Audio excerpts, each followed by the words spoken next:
A very good morning to you all. Welcome to Sunrise Daily today.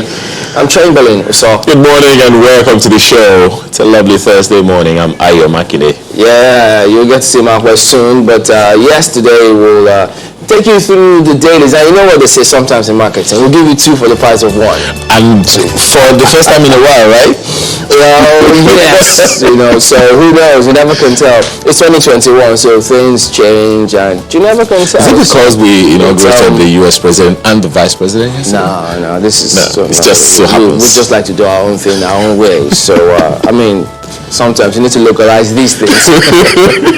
So we've got Wale Fatade, you know him. He's here this morning. Good morning, Mr. Fatade. Thank you for coming today. Good morning, Chamberlain. All right. Good to see you. Happy New Year, viewers. Yeah, Happy New Year to you too. We also have Steve wants to as well here. Good morning, Steve. Thank you for coming. Thank you. It goes the same way. Good morning, Wale and Chamberlain. Yeah, so let's get to the dailies and see. There's been some rockers. It's always like that, That's what the news is all about. When you look at Nigerian dailies, when you report them and then, you look at them and look at perhaps someone else in West Africa, you know the difference. If and somebody reads those headlines to you, chances are that you don't know this one. I know where this one is coming from. Is that an indictment or something? Well, I don't know. We'll have the editors say it themselves. They're here to tell us. Well, let's take a look at Vanguard. Let's start with that one. Ultimatum to Herdsmen. YCE, Afenifere, Middle Belt Forum, SANs back Ondo Governor. Buhari's actions preference for Fulani Ohaneze. President's statement not in order. Pandev. Fulani using herdsmen from across Sahel to conquer southern lands. IPOB. FG tolerating excesses of herdsmen because it's pro-Fulani Middle Belt Forum. Action not unconstitutional. SANs. We support Akeredolu, Afenifere, FG encouraging foreigners to unleash terror on the Southwest. YCE. Wow. Look at the host of riders associated with this lead story. Mr. Fasade, wow. This doesn't look as if it's going to go away as of yet. You just for certain haven't heard the last of this. Which one will go away? The ultimatum and the batter. As long as people are still being kidnapped on Kure Road or Bini Road or Akoko Road, which has become very, very dangerous. And I speak because I know somebody who was actually kidnapped last December. And I know how much his family gathered as ransom. And so those things are real. And for me, it's what's that title of one that Chase Novo? The way the cookie crumbles. Before Governor Fayose left office, it's not my cup of tea. But remember, he was the first person that promulgated an anti-grazing whether law or rule or whatever. Governor Akeredolu then, and it's always good for us to have this kind of reminders, stood against him and said there's no problem, everything is good, everything is okay. Now trouble has come to his own backyard. But I think it's up to all governors, whatever they can do to keep their respective states safe.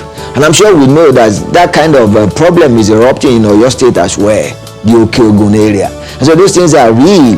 The kind of intervention from our senior colleague, Mr. Gabashio, is very unfortunate.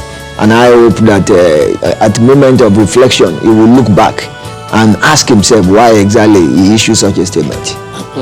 But what could he have done? Because if he issued that statement, he's a presidential spokesperson. So whenever statements come from him, he signs it off as presidential spokesperson.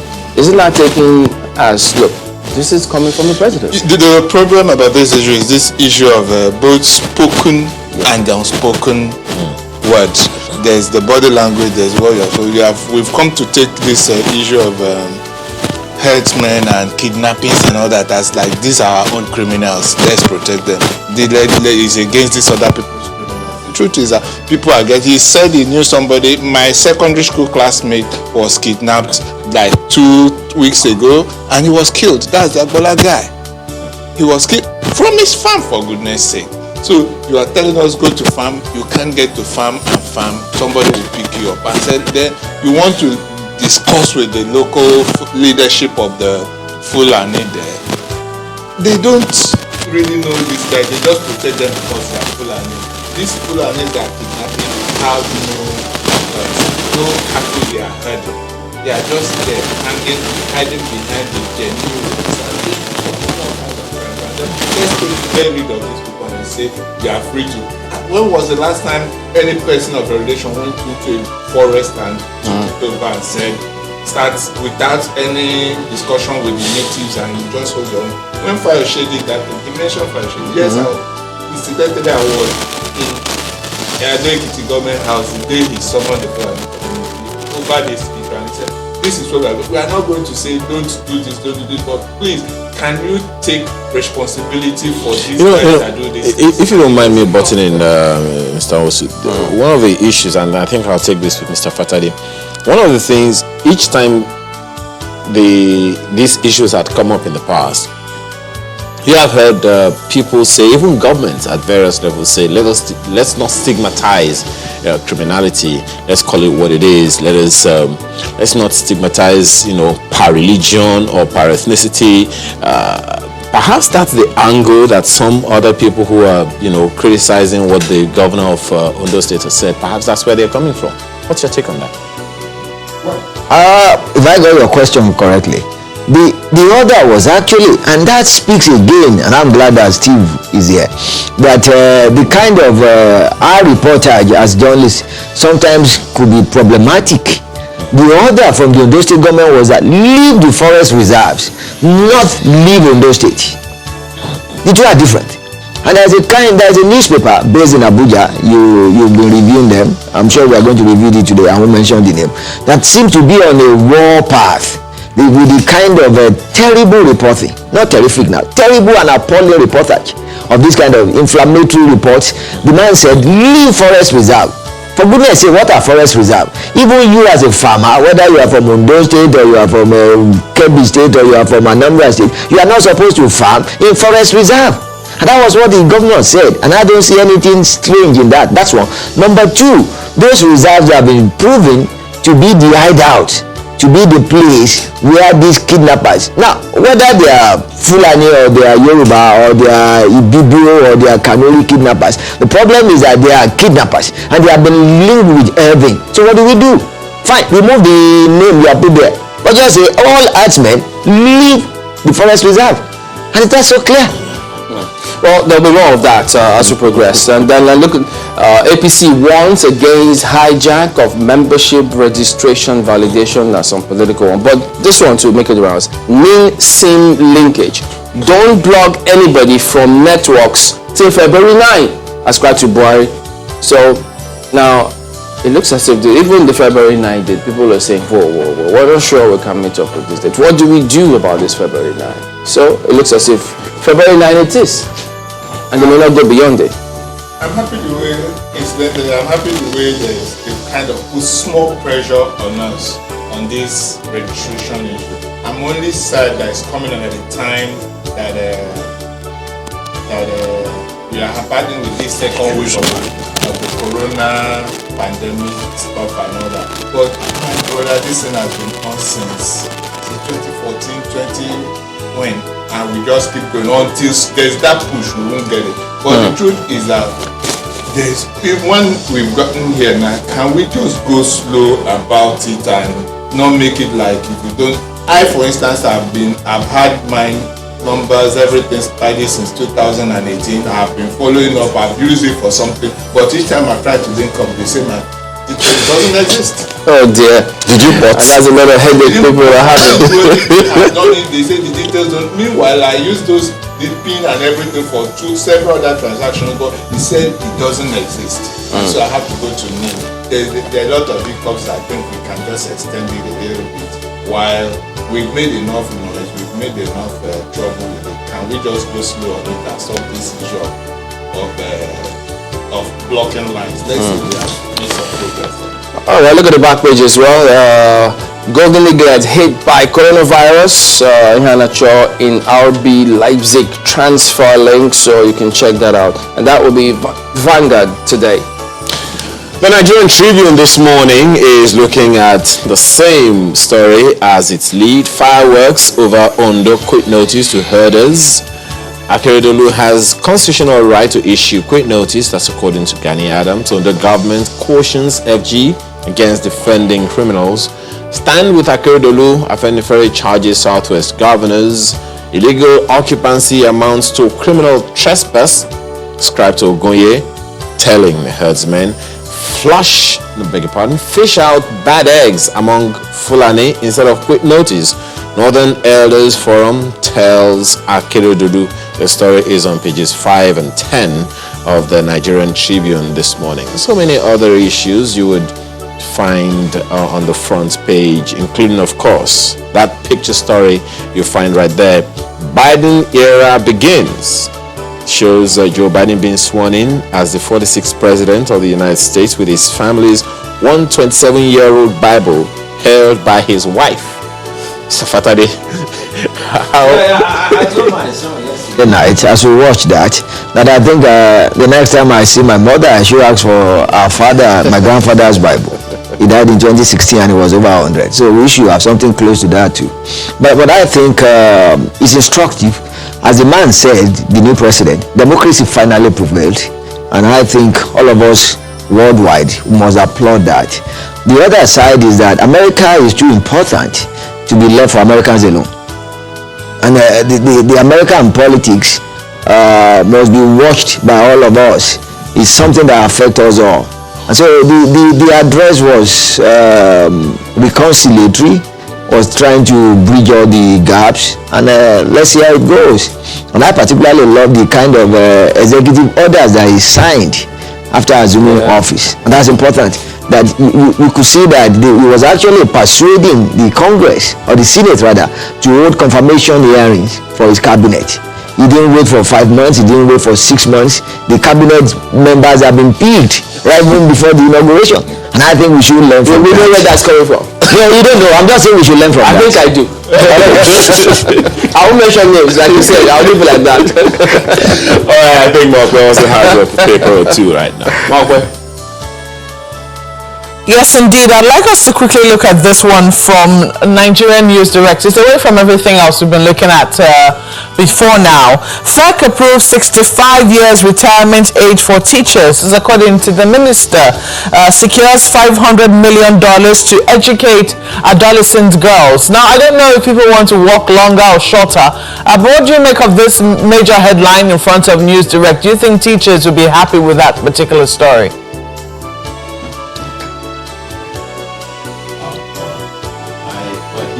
She's talking about that lead story of the Nigerian News Direct saying FEC approves 65 years retirement age for teachers. Subscribe to the minister. What do you make of it?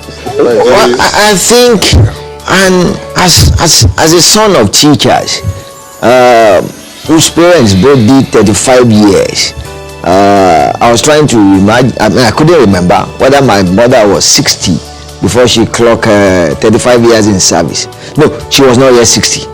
And she said she preferred to live at 35 years. I think the profession is difficult and tough enough. I'm not sure how this pans out. And so if somebody comes into teaching at 25 years, so you would have spent 35 years and then that would be 60. And so if you are now saying 65, that would be 40 years. I'm not so sure I will support that, because I look at teachers. I grew up in a family of teachers. I got them as friends. The work is so difficult, so tough, that you should not do for a longer period.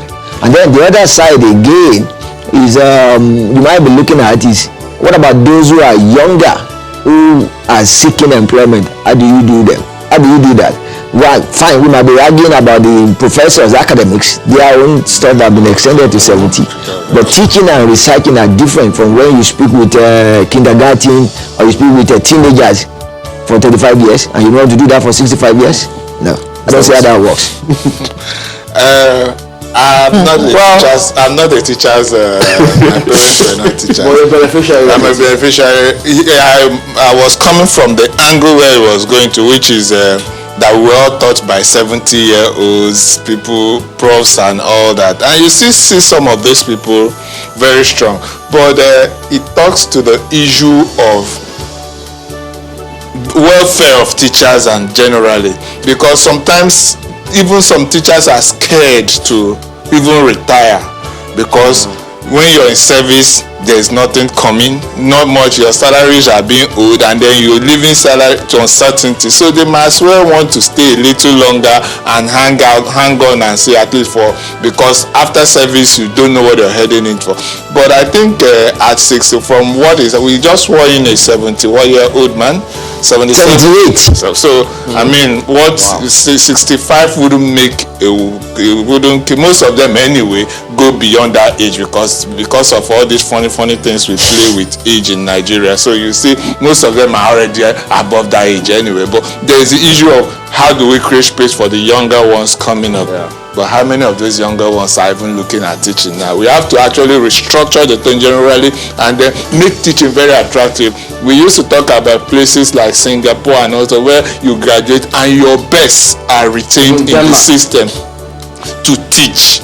They get the best of everything, so it's actually more attractive to teach. By the time we make teaching that attractive, it will be even more attractive than these people that struggle to go to federal government, federal appointment and other. If everything is taken care of, it'll be good for. That might be where we need to start rebuilding this country from, because that education is basic, and we need all the best hands we can. We don't train people and just kick them out.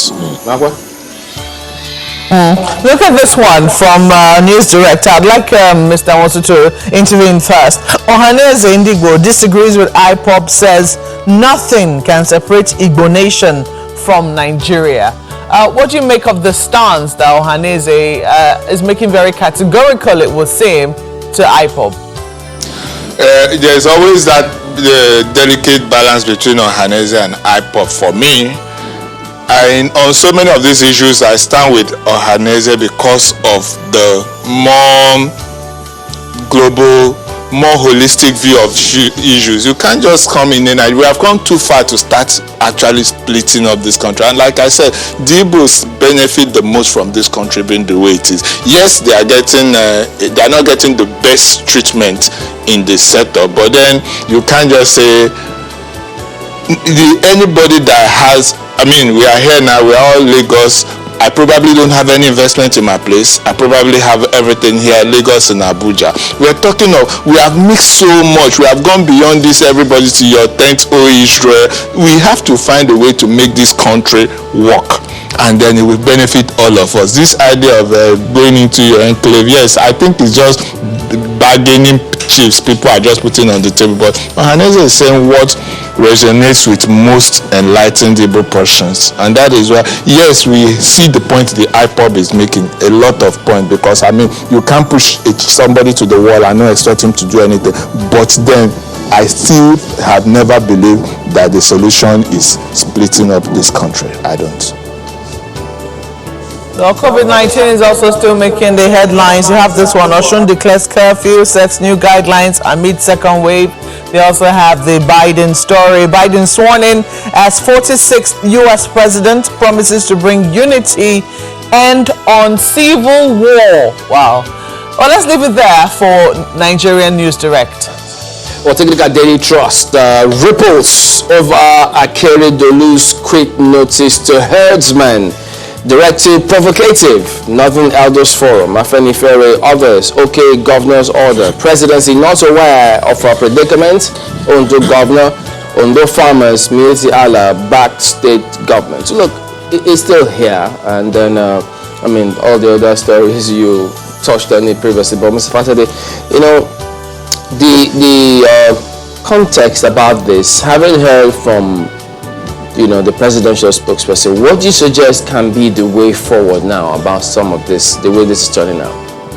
Well, I think it's up to all of us.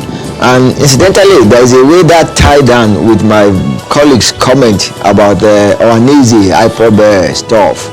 Okay. The reality is that those fault lines are still there that divide us in this country. They are not going away. And I've said it several times. I've been here that I'm for a united Nigeria.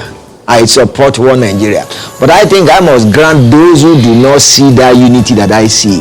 And it's up to those of us who see the unity to constantly reassure them that a united, big Nigeria, prosperous one, is the one that all of us will benefit. And so I think for the herders issue, it's anomalous. This is 2021, for God's sake. You cannot be moving your cattle. Transhumans, they call it in our agricultural science classes in secondary school. It doesn't work again. I mean, go to Argentina, go to less than 5% of American population are involved in farming, both crop and animal farming, and they feed and they export seriously. And so we need to adopt modern methods of rearing animal. I mean, when you do free range chicken, how many chickens can you produce for Christmas or Easter? And so it's up to the government to recognize that acting back to 1956 or 1950 grazing routes in 2021 is not going to work. It's apparent. It's not going to work. People's lives are being taken off cruelly, and we need to do something about that. And it's not going to go away until we tackle it.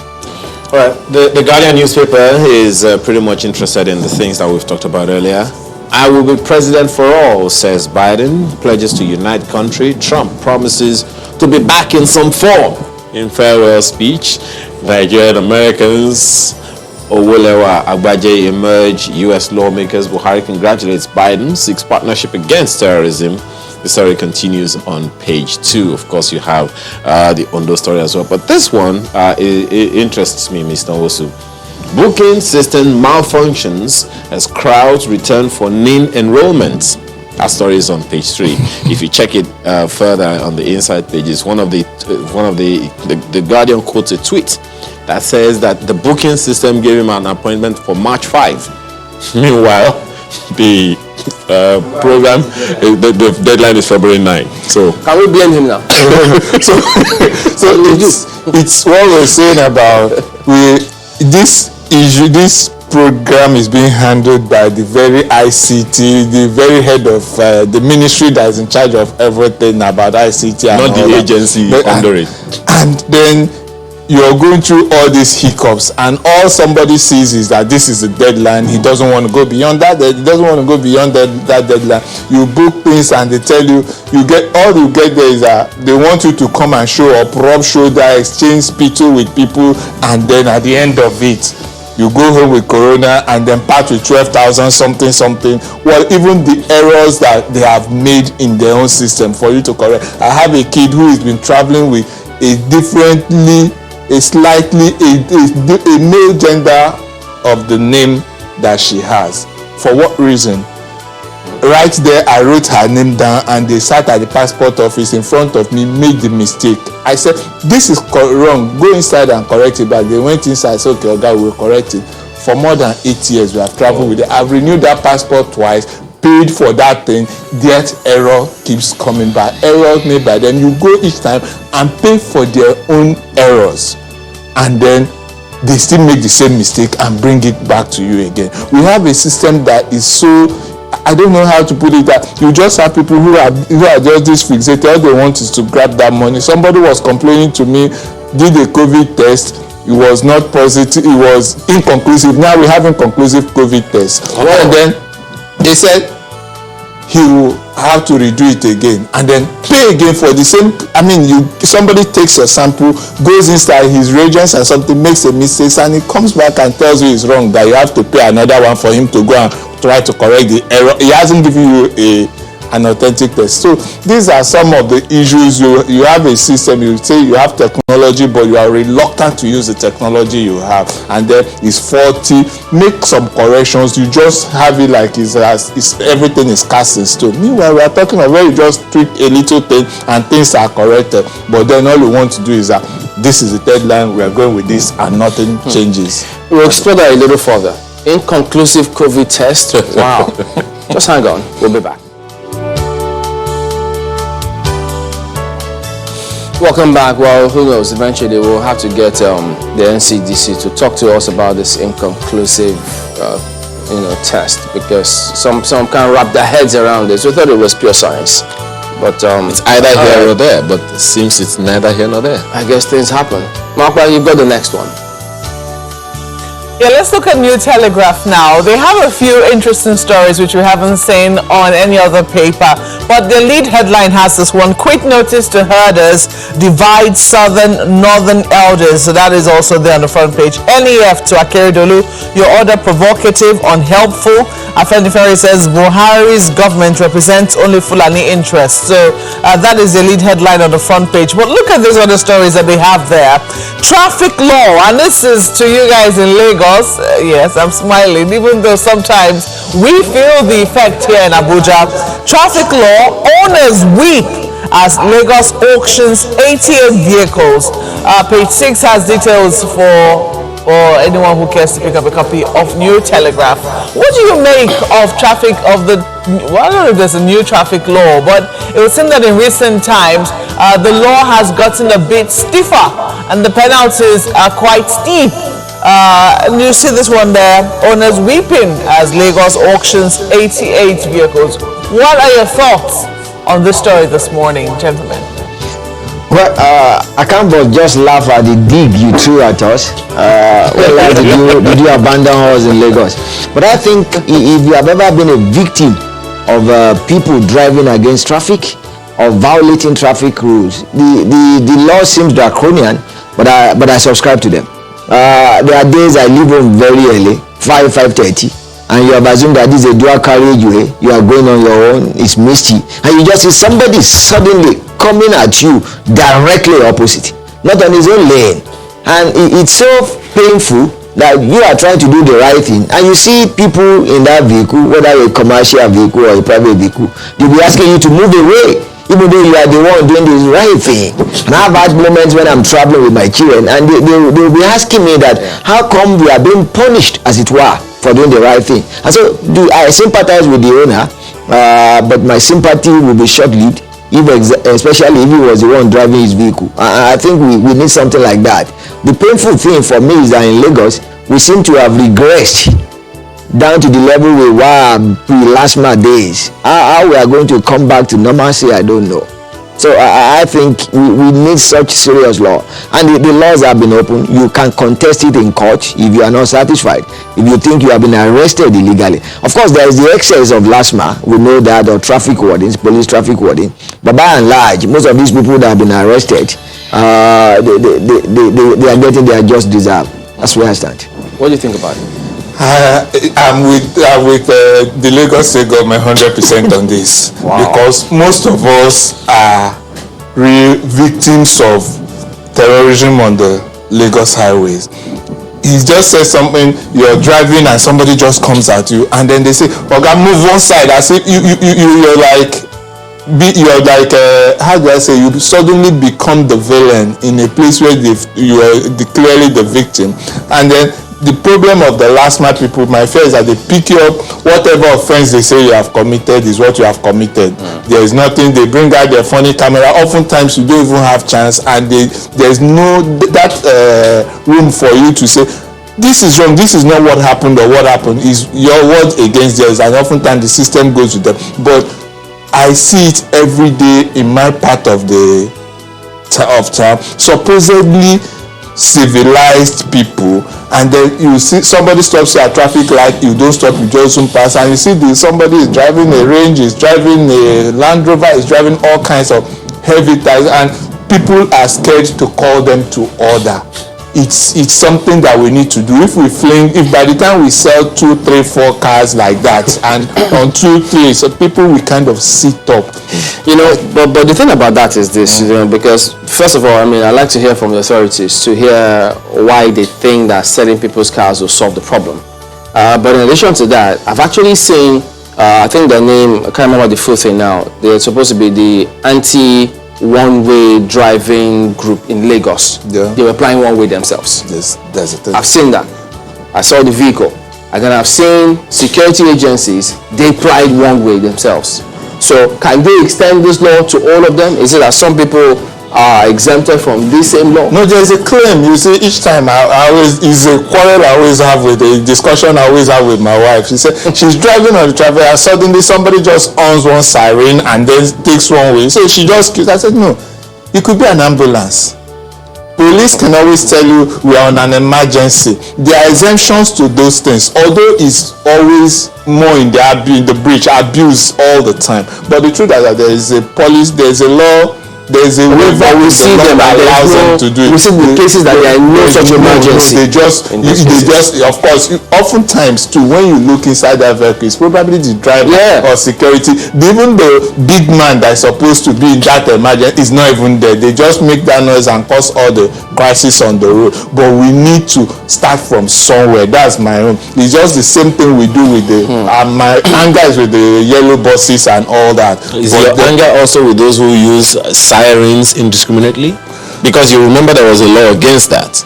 It's for us to implement our laws. All kinds of funny people take siren and just harass them. Even the state governor doesn't use the siren the way these funny people use sirens around. But then we have to start from somewhere and begin to implement our laws. The laws are there. Let's start from the low part of the fence and then get to the high people. But the thing about it, justice must not just be done, it must be seen to have been done. So that people don't come up with some sort of revolt. They have to start come down strong. Okay, look at leadership next. Yes, they equally have Northern Elders flay Ondo governor over quit notice. It goes on, but just above that one, you see presidency uncovers fraud, poor service delivery in regulatory agencies, and how did they approach this one, Mr. Fatade? You know, I laughed when I read the statement issued by my very dear friend Lalua Konde. I laughed. I mean, it's like my wife coming out and saying, I've uncovered fraud in the pot of soup. And who did it? And the lady in the house. And I'll be laughing that who else is the custodian of the pot of stew? And so, Mr. Vice President, because the statement was issued from the office of the Vice President, they should not try to pull wool over our eyes. I think they should just do the needful. It was a report of a survey conducted by Pricewaterhouse and trying to gauge service delivery corruption. I mean, what is EFCC for? What is ICPC for? The Vice President is a professor of law, for goodness sake, a senior advocate of Nigeria. Somebody reputed to be one of the leading lights of the law of evidence. It has the evidence. He's an officer in the temple of court. But he can't do anything except the president's direct so. You know that Baba Chi's statement. Who is the presidency? No, but this one is the president. And according to the laws, if he can't do anything unilateral. So as he sent that report, the survey report, as he sent it to EFCC, as he sent to the ICPC, every day the kind of conviction EFCC gets is the internet fraudsters. What happened to ICPC? There you go. The details we don't need. They should just solve this problem and not bring it to and not distract us. Interestingly, it's not the first time we're hearing about that particular statement. Anyway, Blueprint newspaper has this one, of course, talking about America. 78-year-old Biden at inauguration as 46th U.S. president. We will put America back together again. That's what you have on the lead. The story is on page 6. Promises to press forward with speed and urgency. Harris makes history as first female VP. There are so many firsts that subscribe to that one. And Nigeria will work with new leadership.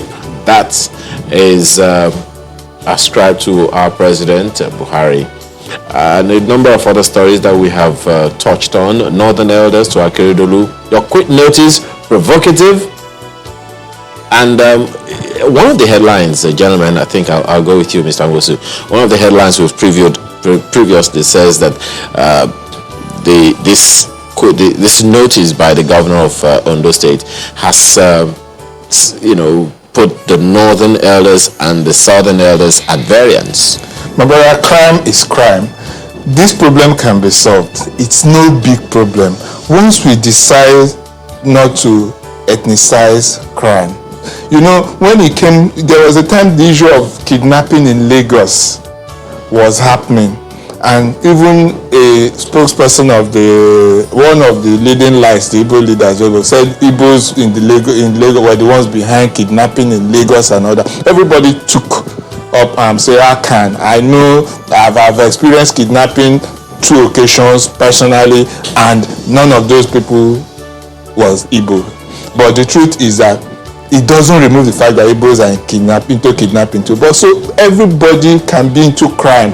If we say let's move against criminals, let's not ethnicize it and say because the people that are being targeted are Fulanis or herders or what. Let's just go after the crime and forget the sentiments. So we fix this problem. It's because we are going after who are those behind it. So it's as if people are being sponsored to commit these crimes. That's why we are having a problem fixing it. If we just remove the ethnicity and just go, you kidnap somebody, they pick you, look at it.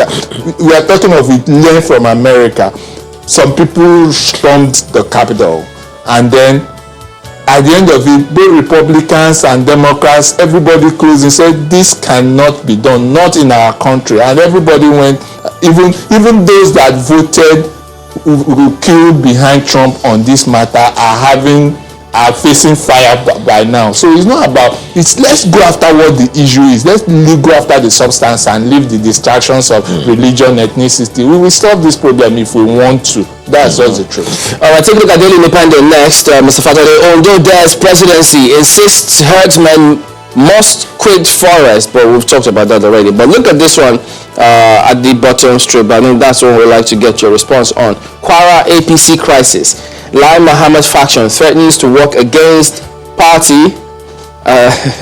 Is a minister to meet Buhari over alleged bias by Buni Lady Committee. Well, just take me off of that. Yeah, you know, he's a Kwara man. He's schooled in Kwara. He knows specifically. So he knows the Kwara. He knows what they are people. That's what we don't know. Yeah. Now, what I'm saying is that, and shortly after the APC came to power in 2015, I coined that, and I'm happy it gained traction.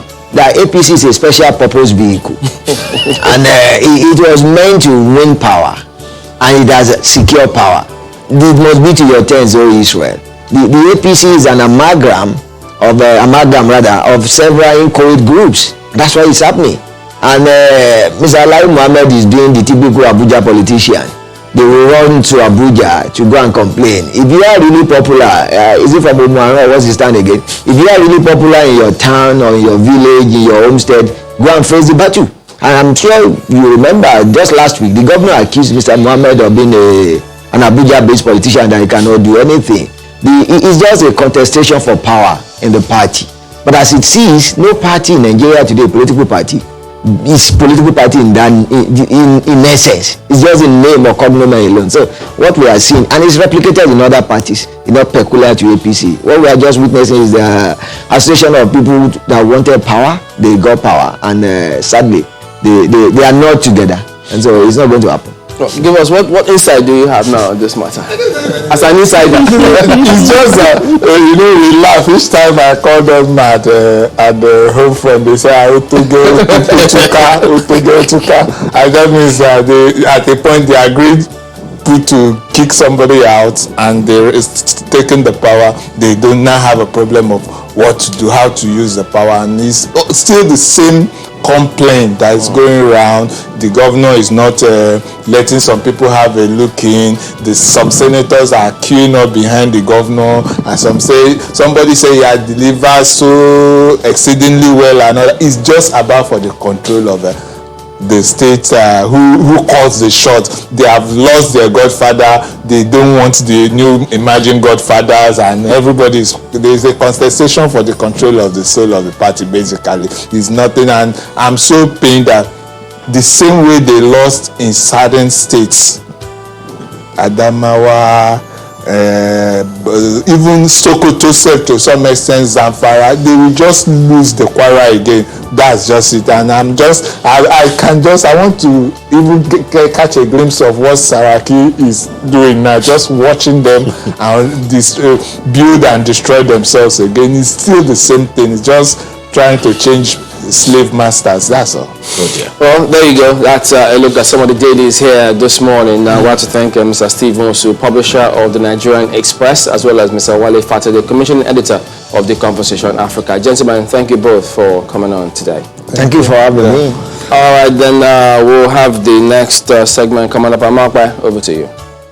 Oh yes, we're going to be putting our, well, I don't know what to say, where our money where our mouth is, but it's our mouth where Nigeria's money is right now, because we're going to be talking about the 2020 Finance Act and what we're doing right and what we're not doing, or we're doing wrong, so to speak, or the positives of that particular Finance Act. And joining me this morning to speak on it, we have with us Honorable Ogenego, who is a member representing, I'm trying to remember your constituency. Amuwodofin, yes. Yeah. Lagos State. And you're also a member of ECOWAS Parliament, that's right? I am.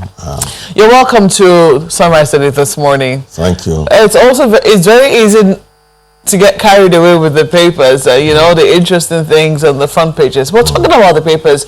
Only yesterday, we saw the story that the federal government plans to lift 2 million Nigerians out of poverty in 2 years.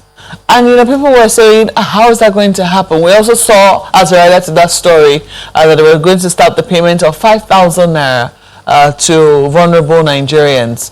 What are your thoughts on the 2020 Finance Act as passed and how it's going to be implemented? We do know that there are some bright spots to that particular story, but on the whole, when you look at it, do you think that it has the capacity to lift Nigerians out of poverty?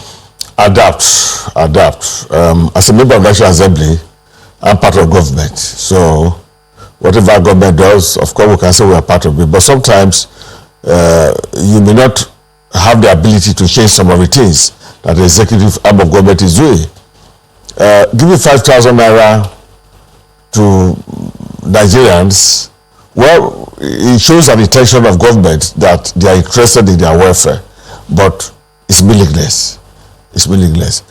I think what government needs to do should be in the area of creating jobs, and this is where the Finance Act has failed, you know, woefully. And I'm talking particularly about the auto policy of the government, where the Finance Act has now brought a policy that is going to lead to sack of thousands of workers who are working in the car assembly plants, who are involved in local production of cars. And when that happens, thousands of workers are being sacked. When that happens, where are you going to create the 2 million jobs? I'm wondering, you know, that's been a major downside that analysts have pointed out. Didn't members of the National Assembly see that particular potential error before they passed it? Yeah, you know, there are certain things that are in the hands of the executive. There are certain things that are in the hands of the National Assembly members. So the things that are in the hands of the executive is very difficult, you know, to do. For instance, FEC met and gave that approval. Just like FEC has just met to say salaries of, teachers' age is that going to be 65 years. That did not come to the National Assembly. Of course, well, okay, it passed through it at a time, but now that it's brought into reality, you know, it didn't go through the National Assembly immediately. So what I'm saying is that... so you can still obtain it? Well, but it takes a long time. You have to go move a motion, later on bring out a bill. The bill have to go through both chambers. And then, of course, it must go for the assent of the president. And if the president does not give assent to it, what do? Maybe a veto, you vote to override the president's veto. But can you get the figures to override this veto? Because we now be looking for 2/3 of majority. And National Assembly, the way it's structured right now, is very difficult to get it, because Northwest alone, the membership in the House of Rep is enormous. So what I'm trying to say is that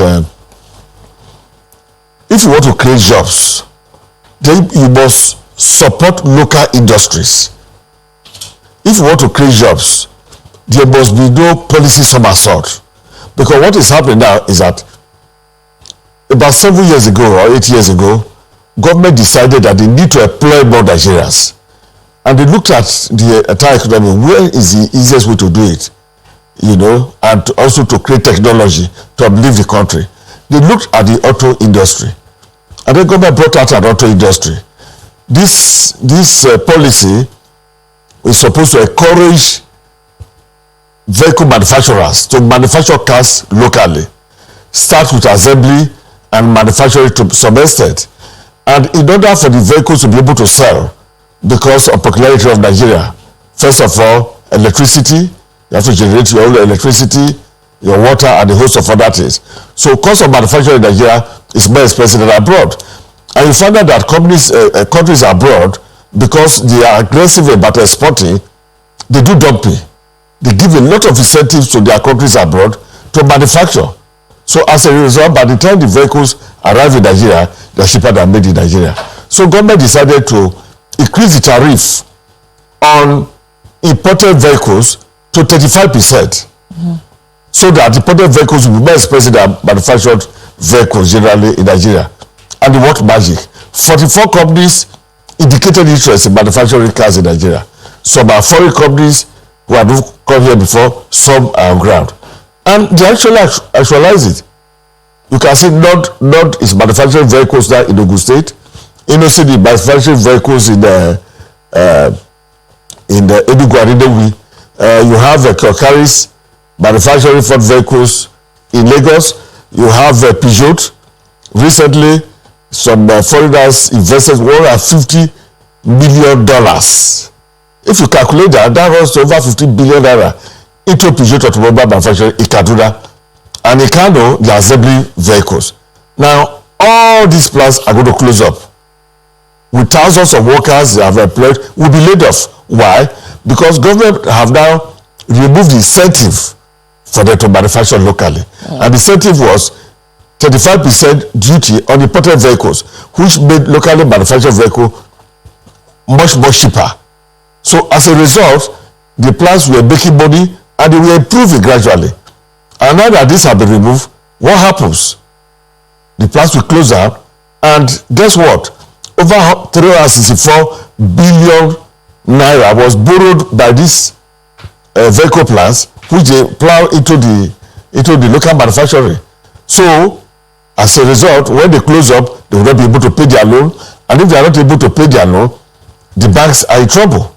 You know, and then unemployment will continue. So what I'm saying is that government is saying you want to create 2 million jobs, but they are not serious about it. They want to create 2 million jobs. Yes. They say they want to lift 2 million people out of poverty. Out of poverty, yes. How do you live them? Out of poverty. Is central bank going to be doing money to them? No. We don't know what the full plan is yet. But what I'm saying, for instance, these local assembly plants. But we have to say it how they have said it. Yes. These local assembly plants, for instance, central bank gave, low interest rate loans to them. What? Several billions of naira to support them. And these are taxpayers' money. All that is gone. Don't forget that when we had an auto plan before, all that could potentially go. I mean, it hasn't gone, has it? Oh, it will potentially go. It's on the way to going.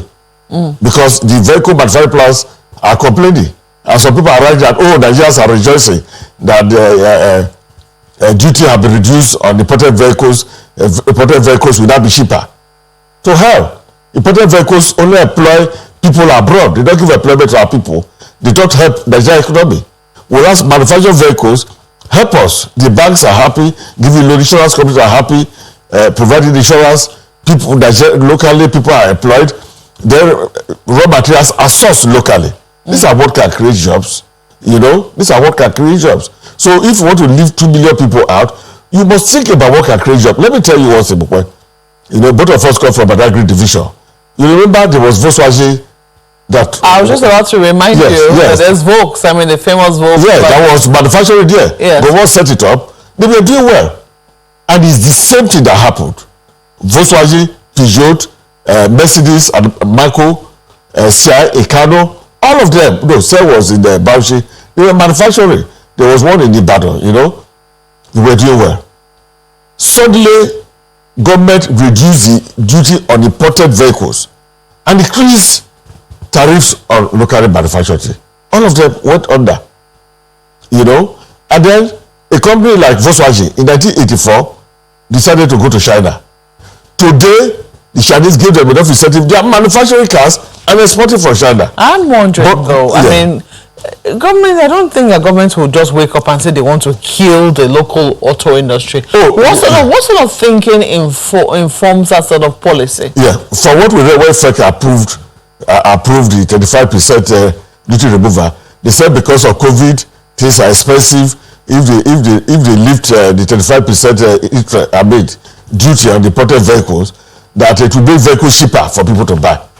Probably cheaper for people to buy, but is it employing Nigerians? It's not. I'm coming back, but let me also tell you on that. Sorry, I will have to let you finish your thoughts when we come back from this break. Yes. Please don't go away. Thank you very much. Thank you.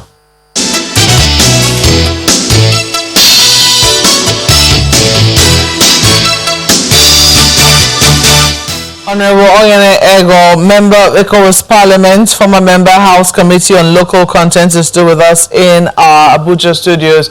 And we're talking about the 2020 Finance Act, the pros and cons. So far, so good. You mentioned one major con. However, I mean, and this is still, some people will say, largely your analysis of it. I don't know if there's a positive to that particular one, but some people will point to the fact that there are many positives in this 2020 Finance Act. Do you see any within the Act that has the potential to, say, counteract whatever cons we could experience as a result of the negative effect of this auto policy? Well, there are some positives in the Act, no doubt. For instance, good money allocated for railways, roads, houses, and other things. The government have done very well by those policies. But when you do that, and then you have not looked at areas of employment, it's terrible. I'm aware that it's 774 jobs. 774,000 jobs. Yeah, it's a good thing. People will be paid 20,000 for 3 months. It's good. The common man will be happy about it. Are they able to reach a compromise now? Because there were loggerheads were members of the National Assembly. I don't want to go into that. Because I've nominated people from my constituency, 81 names. None of them have come out. And if you are picking people in the constituency and the House of Rep member representing the constituency, you don't take into cognizance and you say all the people you are going to pick, you are going to road transport workers, market people, and that kind of thing. And then we wonder who are part of my constituency. The road transport workers are part of my constituency. The market women are part of my constituency. The church goers are part of my constituency. The bus goers are part of my constituency. So if you don't consult us and you just pick it, then we wonder where you picked it from. But I don't really want to go into that. I'm saying that for an economy like Nigeria right now, the most important thing should be creation of jobs. Look at what happened at SARS. Thousands of youths came to the road. All of it is because of unemployment. If there are jobs, you won't leave your job and stay for 2 weeks, in one particular place protesting. The biggest problem Nigeria has right now is problem of unemployment. And the act did not go far enough, even though they did a lot of good things. But it did not go far enough. And that's what I'm saying, that auto industry has a way of creating thousands of jobs. If you look at America, when they had that economic policy when Obama just came in, $15 billion he allocated to the Michigan auto manufacturing plant. And then he was able to revive the auto manufacturing industry of America. Even Trump, who a lot of people are criticizing, he says America first, America first. But in Nigeria, we're not saying Nigeria first. Look at Michelin, look at Dunlop. They were manufacturing in Nigeria. But what happened? Nigeria decided to reduce duty on fully imported tires. And then increase tariffs on locally manufactured tires. Michelin and Dunlop packed away. They are in Ghana. Today we are importing tires from Ghana. Maybe the emphasis, and this is me just trying to wonder what could have informed the policy. Maybe the emphasis right now is on agriculture, because if you look at the act, there is a reduction of tariff for those who are bringing in tractors and things of the sort, and also pioneer status being granted to those who are going to be going into agriculture for up to 6 years. Good, it's good. You are doing that. You are doing palliative for only 6 years, right? Now, if people invest heavily in agriculture, and you show, for instance, government place a ban on imported rice, which is a very good policy. The price may go up, but it will be for a while. But Nigerians who go into farming will make money and create employment for the people. But when you bring such a policy, there should be consistency. It is like after 2 years, you now leave ban on the importation of rice. Then all those who have invested into the rice manufacturing industry, they are doomed. That's what is happening in this auto industry. Government brought up a policy and people started investing money that has created a lot of employment. What do you want Industry Motor to do, for instance? What do you want Cascades Motor to do, for instance? The people who brought in $150 billion for Peugeot in Kaduna, what do you want them to do? So what I'm trying to say is that this type of policy should be sustained. But the situation where a government comes in, you do a policy that will create employment or make the economy better, and that government comes in and you just change it.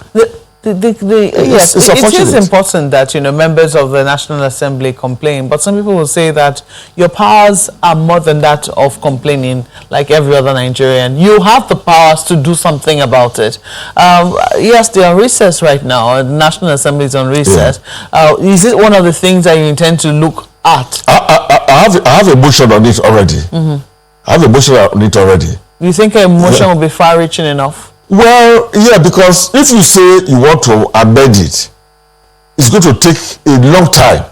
But first of all, you will have first reading, second reading, third reading. When you finish for House of Rep, it goes to Senate. They will do that. You pass it to the presidency. The same presidency that have destroyed the Auto Manufacturing Act, it goes to them. What about an invitation to understand the rationale behind it? No, obviously, in my motion, I've talked about a public hearing. It is here. So if the motion goes through, of course, and then there's a public hearing, then we can invite government and other stakeholders. But there's need to let those in government, I'm the government. There's need to let them know that policy inconsistency is not good for this country. If you make a policy that make people to bring billions to invest, borrowed money to invest, and then even before they realize the policy benefit, you change it. Are you going to refund the people's money? This shows that next time the government says, oh, we are favoring this industry, put in money, people will say, why do we need to? After when you brought the auto industry less than 6 years, you change it. All the vehicle manufacturing plants are now in limbo. Most of them are threatening to sack all their workers. You cannot blame them because there will be no market for them. They will not be able to sell. How do you reduce the duty on the imported vehicle from 35 to 5%? Now, that 30% difference revenue government was getting before, which are supposed to use to tar roads, to do a lot of infrastructure. Where are you going to realize it from? Meanwhile, price of oil is only rising briefly, but it's very low. And the amount of oil we are manufacturing that OPEC have allocated to us is not much. That's the only thing you are getting the foreign for. So the duty you are supposed to get for vehicle, you reduce from 35 to 5%. That heavy money you were getting before that, custom was now remitting to the federation account. Where are you going to get it from? So a lot of our policies are not taught, they are half-baked. Somebody just comes, and then maybe somebody comes to lobby, somebody government, and then before you know, you change the policy. Look at... Before you go on, let me quickly bring in my colleague, Ayo. Well, thank you, Malpe. Honorable, my question is about what you talked about concerning employment. Well, yeah, I mean, we know from data that the automotive industry is a very huge direct and indirect employment generator. But then there is also the agricultural sector. Now, when you look at it, it would seem like from data available from MBS, World Bank, and the rest of them, the oil and gas sector puts a lot of money into the hands of the federal government and the state governments.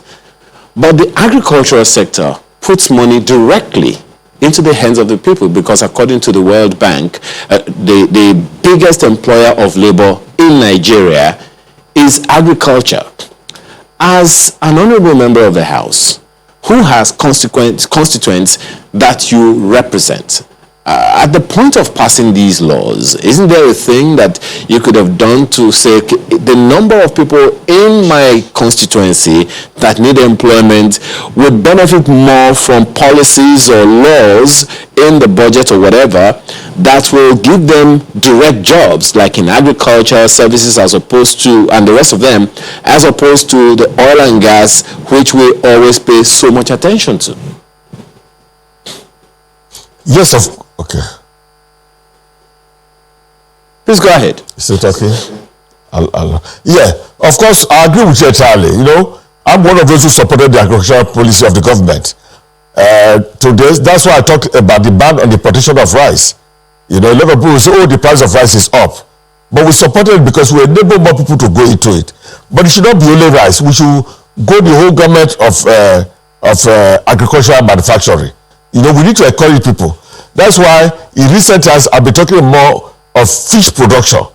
Because when you do that, then of course the price of fish will come down. Government needs to invest more in all those areas of agriculture. Now, talking about agricultural equipment, tractors that you need for manufacturing. If you increase the duty on imported tractors, you will be encouraging local manufacturers to manufacture tractor, which is already been done. Some companies in Kano, Industry Motors are already doing that. You know, but by the time you reduce the duty by 35% on imported tractors, then you are saying that forever we have to be importing these tractors. But we can kill also with one bird by encouraging local production of tractors, and the capacity is here. Look at NOT that is manufacturing vehicles in Ogun State, for instance. Nobody knew that such a company was here. Before you know, they are rolling out vehicles. So the technology and the capacity is here to do it. It's only government policy that can help. Agriculture, yes, we need to invest more in agriculture. But also, in investing in agriculture, let's look at the whole country. Let's look at rubber, for instance. Rubber used to be the biggest money earner for the Niger Delta area. Today, government does not talk about rubber production. Nobody. You know, because Michelin and Dunlop that used to use rubber here have gone. But we now, countries like Ivory Coast, one of their biggest money earner apart from cocoa is rubber. You know, and then cocoa manufacturing too, the emphasis on it is not enough. Government needs to emphasize more. So I must say that at the level of National Assembly, we have supported this. But don't forget that it takes two to tango. You have the National Assembly there who are the lawmakers, and then of course you have the executive arm of government who are the implementers and who are the policy makers actually. So what I'm saying is that we need to bring it to the notice of the executive arm of government. You know, we have 365 members in the house. Sometimes you may have a view, you are raising your hand. You may not be lucky for the speaker to pick you, even though the speaker likes to make sure everybody talks. But 365 members, you know, you may have a view on the particular thing, you are not able to, your voice is not heard, and then there's a voting, and the thing goes. You know, I feel that we must bring it to the public knowledge. All right, let me bring in this one. Just a moment, Honorable. You know, when that matter was raised at the Economic Summit, what the VP said, and which is published everywhere, is that he says the logic behind that is that the demand, the annual demand for vehicles in the country currently stands at about 720,000 against the actual local production by the available assembly plants, which stands at about 14,000 in the country. And he says that at the moment, what that will mean is that there'll be higher prices of vehicles and greater stress on other sectors of the economy that depend on transportation at a time of national economic emergency, especially with rising food prices and transportation costs. Good. Anyway, let me say that logic of the vice president is very faulty. Very faulty. If you say local production is only 14 billion, 40,000, what have you done to improve local production? Like in America, the auto industry failed. And then they put $15 billion immediately into it. After that, more money was put into it. What I'm trying to say is that if the vice president realized that, the emphasis should have been, how do we prove the capacity of Indose, capacity of Coscaris, capacity of Sky Motors, capacity of Peugeot. Yeah, that's what we are supposed. They never did that. But the capacity will not be upped overnight, will it? I mean, it's 720,000 to 14,000. You know, is definitely a wide gap. Even if you up capacity, say you're able to do 100,000, for instance, between 100,000 and 720,000 is still a huge gap. Good. So what has happened now is government have now lifted the policy. Look at the level from 35% to 5%. So what they want to do now, first kill the local industry. After you have killed it completely. What do you make of those? I'm coming. What do you make of those who say that largely a lot of Nigerians buy second-hand vehicles, and you know, maybe there should have been some differentiation there? What do you say? Yeah, on the issue of second-hand vehicles, you see, it's all boiled down. Now, the value of second-hand vehicles, of course, I buy second-hand vehicle. I don't have any brand new vehicle. It's second-hand vehicle because I can't afford the new one. Even as a member of the House of Reps? Of course. You know? No, what I'm saying is even the House of Reps didn't give you a brand new vehicle. Well, the House of Reps gave. That is the only brand new vehicle I have. But for my family use, it's a second-hand vehicle that I buy because I can't afford one. But with this auto industry, if you Google Indose, if you Google Hyundai, some of the vehicles they are making now, the prices are even as low as that of second-hand vehicle. They're as low as that of second-hand vehicle. So what I'm saying is that a logic that says because the number of vehicle manufactured locally is not enough to meet demand, therefore let us first kill the local industry first. After you kill it, then how are the local industry going to be able to manufacture one day to meet the local demand? Countries all over the world have faced this problem, and what they have done is to overpower the local industry, right? Ban importation. China did that, ban importation of imported vehicles for many years. But you are aware of the potential it could have on inflation, the potential it could have on overpricing. It will be only for a short while. It will only be for a short while, and the problem will be solved. Because today, thousands of children are graduated from universities, you know, reading engineering. When they come back, there are no jobs to do.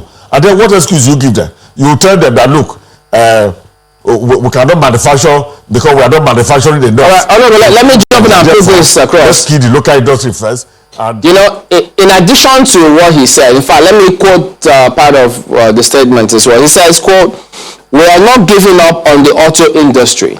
There are still 40% duty on all imported cars, apart from a policy that allows the government to buy only locally manufactured cars." What do you say to that? Well,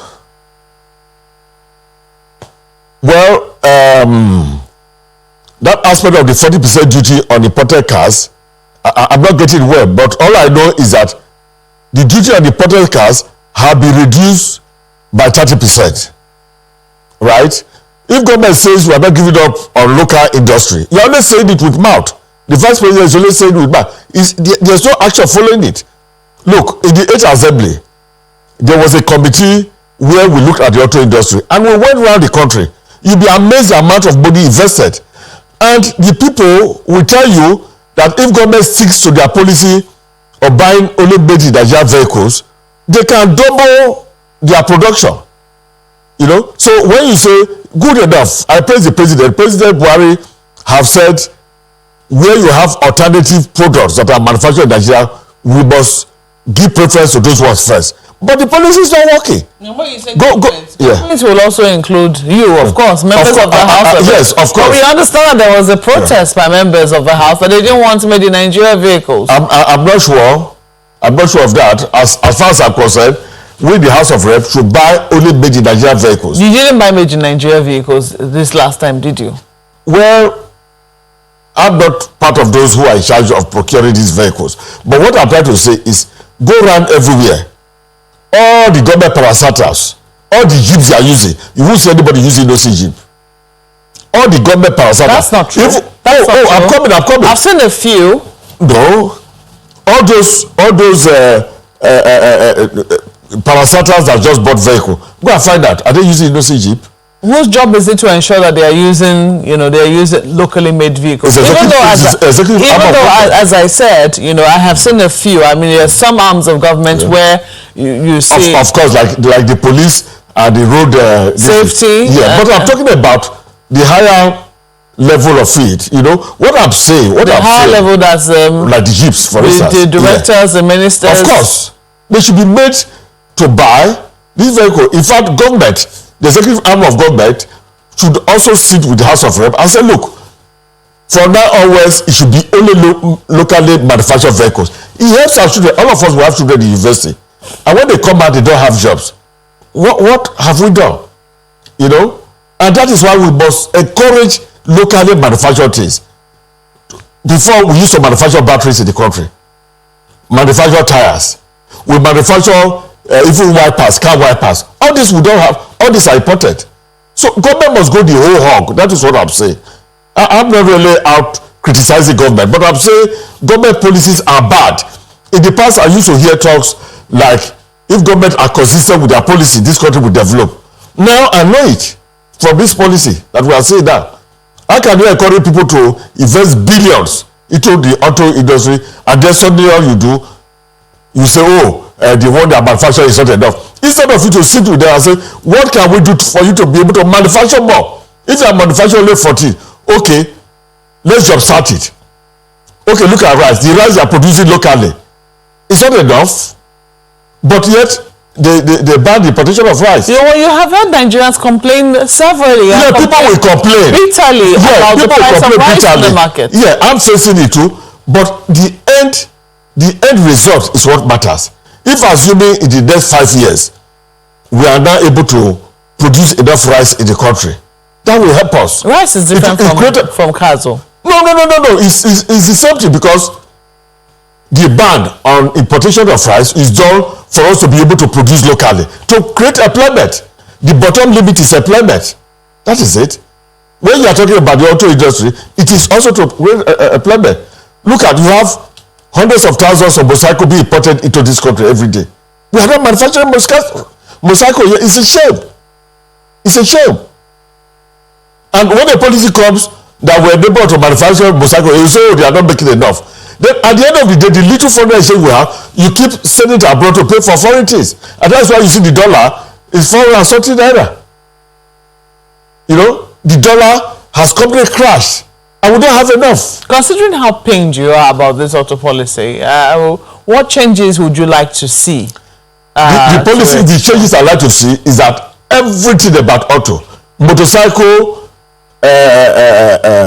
cars, tractors, all, the duty should be at least 50% higher than the cost of locally manufactured. And the government should get CBN. Give loans to these local industries. Encourage them. The local industry may be a Nigerian. It may even be an Indian. It may be a Chinese. It may be any foreigner coming to manufacture 100% here. After a lot of Japanese cars, Peugeot, Toyota, are manufactured in America. It's creating employment for the American people. The American government said, look, you cannot export your vehicles to America more than a certain number. If you want to export, if you want your vehicles to be come and manufacture in America. So today, Peugeot, all of them, even Honda from South Korea, is manufactured in America. That's how it should be. America first, Nigeria first.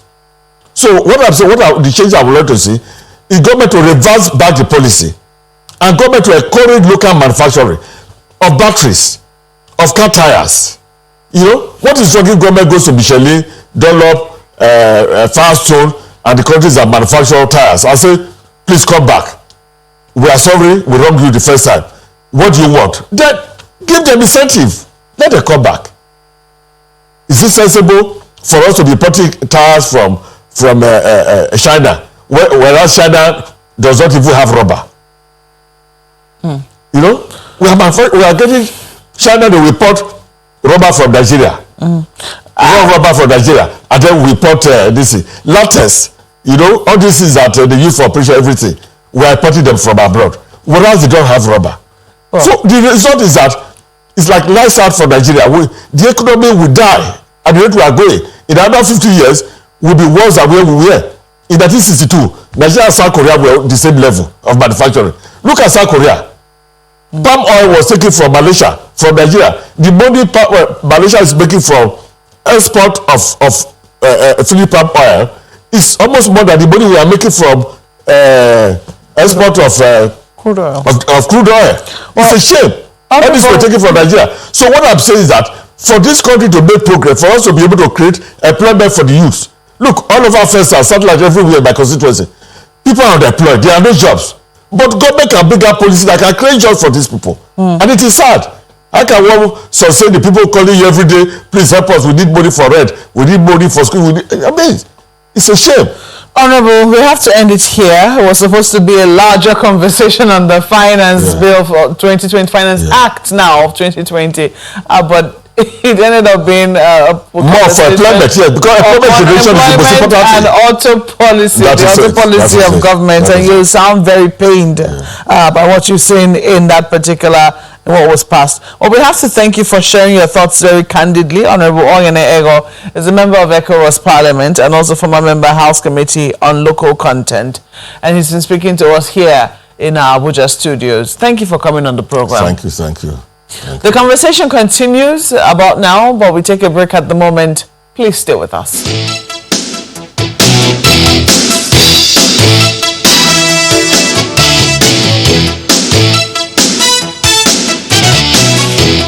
Welcome back. Well, yes, as you may have seen there, we're joined by His Excellency Joseph Ayalog, former permanent representative to the UN and also former Nigeria's ambassador to Switzerland. Good morning and thank you for joining us today on the program. Well, as you watched the scenario, good morning. As you watched the scenario yesterday and now, what did you leave with? What are the thoughts that went through your mind looking at all that has happened just up till yesterday? Yeah, well, thank you. I was excited. I thought it was a landmark development for the past 4 years. Many of us, the whole world really has been organizing over the Trump administration. Either they were undermining diversity at home and all that abroad, or rather with relations with the global brotherhood. They were either threatening existing multilateral arrangements. And when President Biden won, there was a sigh of relief. Then there was also the concerns when Trump started trying to undermine the win. And so yesterday was a culmination of coming to a head of all the processes, at least ending what I would say was a period, a hiatus in American history, because while the last president set out to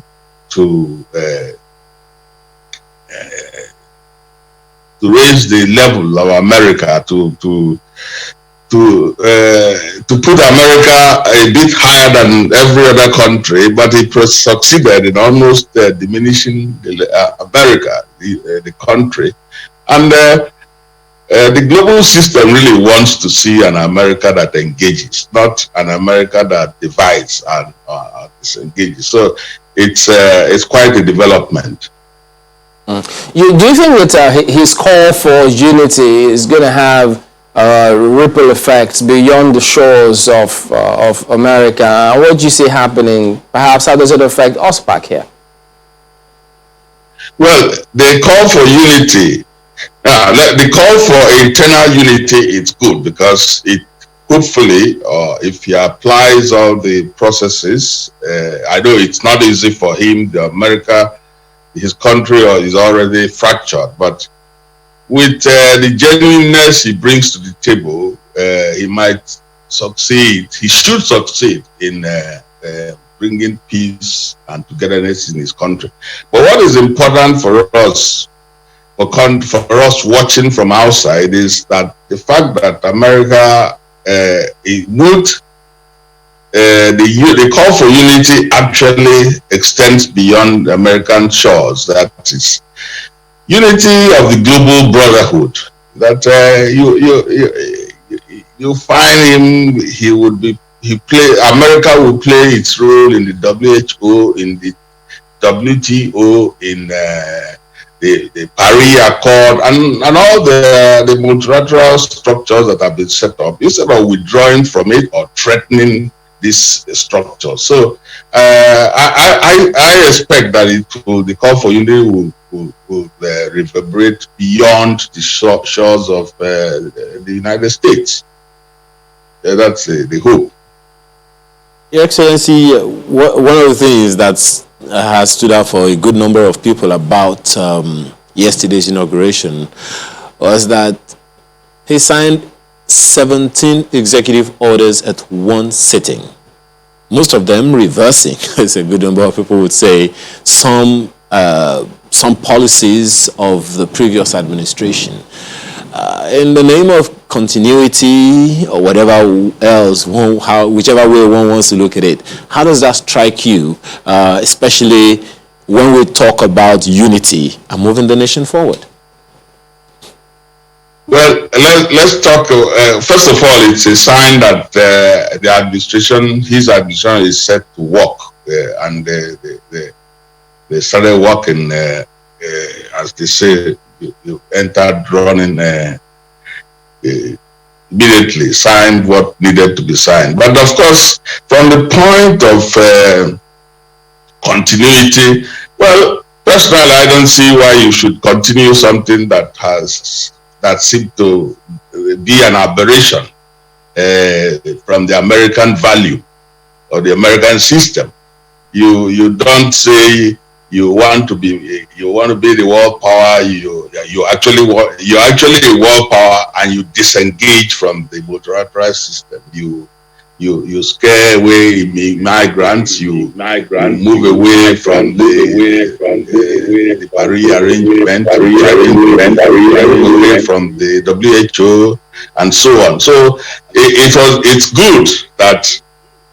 good for what he intends to do, that he starts around immediately to disconnect or rather to use the executive orders, which is perhaps one of the quickest instruments he could use to disengage, so start disengaging that process.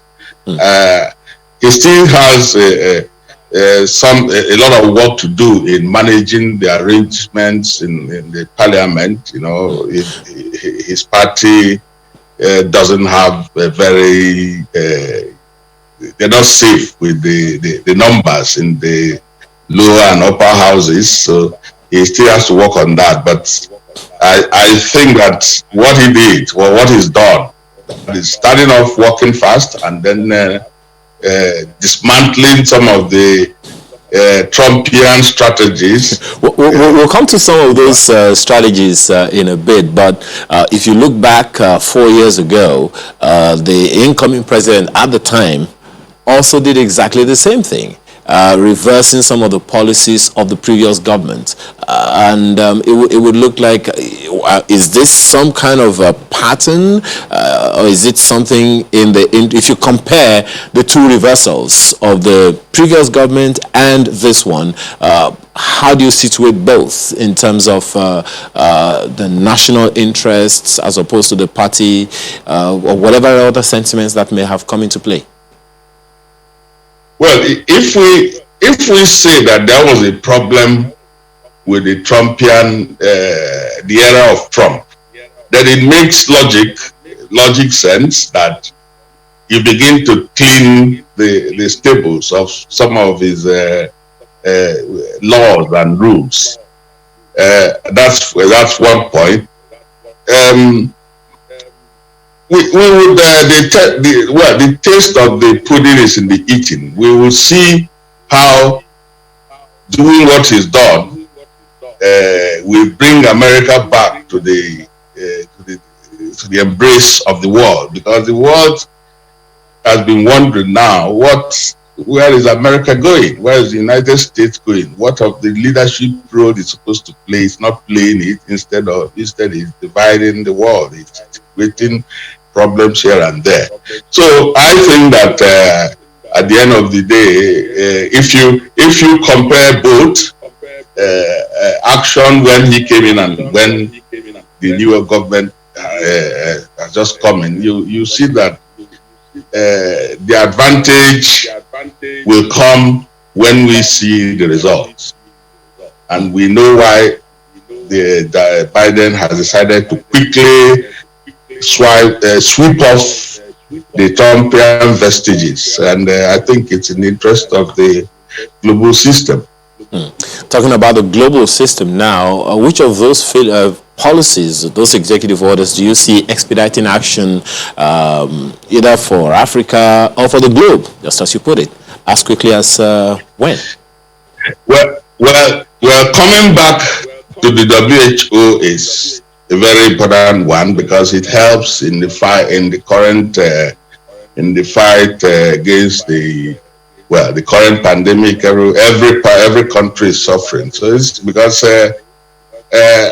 we worried when the US had to move out from the WHO. We thought that was not the best thing to do. Yes, you could complain about some of the policies of WTO, but the best line of action was not to withdraw from that, because it removed a key important resource that WHO needed. So that is one. For Africa, for Nigeria, I think his attempt to roll back some of the immigration policies is good, because we would like to see that some of our brothers and sisters who are in the US are comfortable and are treated well. Now the coming back to the Paris Club, arrangement is also important, because now we would expect to see the US giving the leadership in that sector, because the need for green energy to deal with the environmental issue is something that a country that is one of the major abusers, if I would use the word of the environment, would be actually actively part of it. I think these three things are important for the moment. In terms of expectations, I mean, you think is naturally now that since Dr. Okonjo-Iweala is in the waiting, they need to just go ahead and then do what they have to do, having listened to his speech, how he plans inclusion, and America engaging, leveling with everyone? Yes, I would say that with the WTO process had taken its course, ending up with the emergence of Okonjo-Iweala. It was only stuck because of the Trump policy again of trying to undermine part of some of the multilateral institutions. It's either that you do what he wants, or he divides the process. Now that a new sheriff is in town that has a policy of engaging decently with the global institutions, not trying to hammer anybody. I think he said that he will work with the strength of his power and so on. So we should expect that the WTO will now run through its course, because they've already done that, and and establish that Okonjo Iweala will be the next DG, because now it's leaderless. You know, do you think that countries, maybe Africa or even us, Nigeria, do we watch these, democracies across the world with a view to seeing how we could improve our own process? What lessons do you think are there for us to learn, improving ourselves moving forward? Well, thank you. Well, there are lots of lessons. The question is, do we watch to see whether we can learn? Yes, I'm not sure that we do watch with intention to learn, but I would say that we should. Now, what has happened in America recently has quite a lot of important pointers to a country like Nigeria with a lot of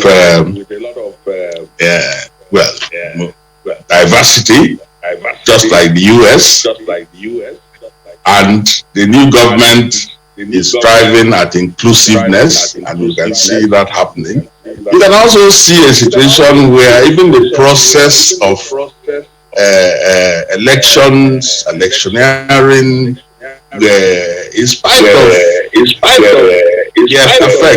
attempts by Trump to put some brakes on it, we all thought that it was something that he must have picked up from Africa. But the system survived. The system overruled him. Now that is the greatest thing that we in Africa or we in Nigeria learn: how to run our elections, how to ensure that the person in power, the incumbent president or governor, does not automatically decide the way the election goes. It's a very important lesson, and if we learn it, then we will all benefit from we all derive from the benefits of democracy. But if we don't, as appears to be the case, we will keep making mistakes. And if you can't get your democracy right, it undermines development. That's actually the problem of Africa. On that, and perhaps get a little more specific, Your Excellency. We noticed that in the aftermath of the incidents at the Capitol, we found out that everyone across all political divides stood for the nation as opposed to political interests. The Democrats, the Republicans unilaterally condemned the attack on the Capitol, which was the symbol of the institution of democracy in the United States of America. If you were to situate that in Nigeria, one wonders if a PDP and APC, for instance, would have stood on the same page about whatever it is that happens at any given time. What's the lesson in there, and what should we do to ensure that the nation comes first, as opposed to those sentiments that have prevailed over the years? Well, now to the question of what could have happened in Nigeria, I think there have been instances where there were, somebody charged into the chambers, and at the end of the day, nothing really happened. You didn't see that generating the abhorrence that this generated. So the important thing is to understand that politics is about the people. It's about the people. It's about the interest of the people. This is not what you pay lip service to. And that is what the American experience has told us. The people is the sovereign. Now, once you get that right, and do not carry on like though it is the leader, it is the elite, it is the politician that is important, and then you pander to the politicians. Once you understand that the interest of the people is the key, then everything we do must have to answer that question. Is it in the interest of the people or the party? So there are no two ways about it. There are no two ways about it, and that's we have to begin in Africa. Well, let's drill it down to Nigeria. We have to begin to think like that in Nigeria, right from the top to the bottom. The people, we do pay lip service to it. That's why we have problems here and there. There are so many of it. But if we really begin to think about ourselves, the people, the people, then everything will be fine. We will begin to now face our challenges with the intention of solving them in the interest of the people. Well, it's always supposed to be about the people. The question then is, for how long will the people have to wait before they get before that happens? Because we have often complained about the leadership recruitment process in the country. So if we're going to prioritize the people, then I think that's where it has to start. Yeah. And rightly so too, but we really need to just thank His Excellency Joseph Ayologo, former permanent representative to the UN and former Nigeria's ambassador, High Commissioner to Switzerland. Thank you very much indeed for your perspectives this morning. Thank you. Thank you. Okay, so let's go ahead and take a look at some of the responses that you have speaking about this morning. We've got Comrade Dari talking about Biden's presidency. Says, look, as a Nigerian, I learned that no perfect democracy anywhere, looking at the game played out between Trump and Joe Biden, but in all, I believe the new American leadership perhaps will favor the continent of Africa much more than the previous one. He says, congratulations to the U.S. Mikhail Barnabas is interested in the topic about car assembly in Nigeria. What government should do on car assembly plants is simple. Come up with an auto policy that will specify the number of locally assembled cars every MDA or company must have in their car fleet. With this in place, their businesses will grow more. But they don't also forget that there was a policy like this under the Gowon government of the 70s. We're not inventing the wheel, are we? This one is Go ahead. Go ahead. This one is a tweet. TT Tor is what he says his name is. Agriculture is what he's writing about. Agriculture over oil, please. Oil has proven to be unreliable both in marketability and production. Agriculture is eternal. Let's hasten the diversion. That's what he says, or she. Dr. Bawonsa says we should consistently review Nigeria's competitiveness.